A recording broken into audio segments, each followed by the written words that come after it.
Yeah.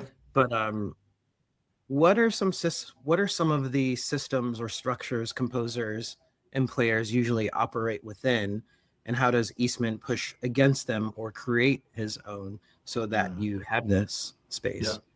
I've heard this said a cool way, which is there's like three types of organizational structure. The first is a tyrannical dictatorship. This is like every major corporation, and like including Patagonia, like including those that have a good philanthropic wing, if they're suing somebody the wrong way right now. Anyway, that's total aside. This is for a different podcast.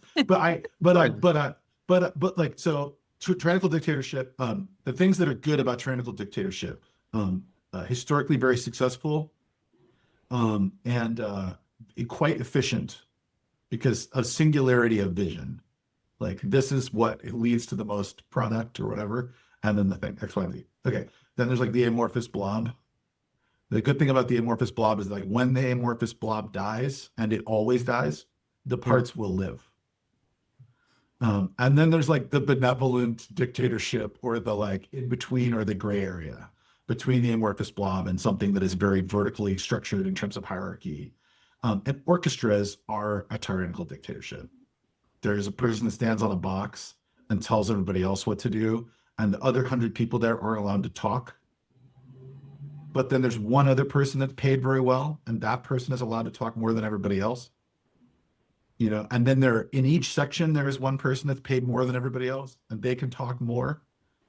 But even among all the people that are principal players, there's a hierarchy among the ladders. So it's this very vertical thing. And so Eastman's work, it causes this other kind of social system. And it's not like the amorphous blob, but it knows about a social system that is more anarchic and that is more kind of certainly more porous. And so I think it creates the type of system that is really mandates dialogue and mandates something that's intersectional in a way that's very, very special.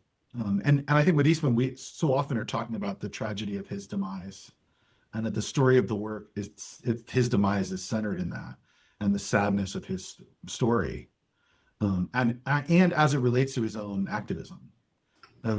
But there's this other social thing, which is like the way the works function, and that they are a different type of activism that is like quite remarkable.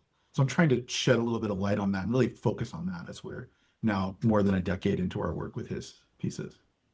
I mean, that's what actually just like really excites the crap out of me. That's how that's how it kind of this piece functions. And I'm like really obsessed with language and understanding, and also communication, and like when are we really listening to each other? Like it's sometimes we assume, even if we're speaking the same language, that we can understand each other, but you still have to also be listening to each other at the same time. So it sounds like there's this relationship of listening also.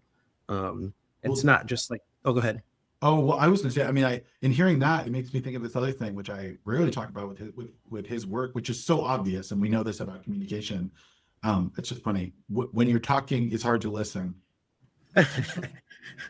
So there's the moment where I'm like, well, I want to answer your question, and then I'm stepping on the question, so apologies. Oh, it's totally cool. But it's that thing itself that we've just encountered, but also that's in the work, where there's the receiving mode and a communicating mode. And because the piece doesn't tell you, his pieces don't tell you when you have to be communicating and be externalizing or making extroverted your own ideas, there's something about you could just take time to be receiving, which is very special. And that you have agency even to say, like, what if I just played some quarter notes and just listened for a while and, figured out what happened, what would happen. And that's a very special thing, that both modes exist, and they're encouraged.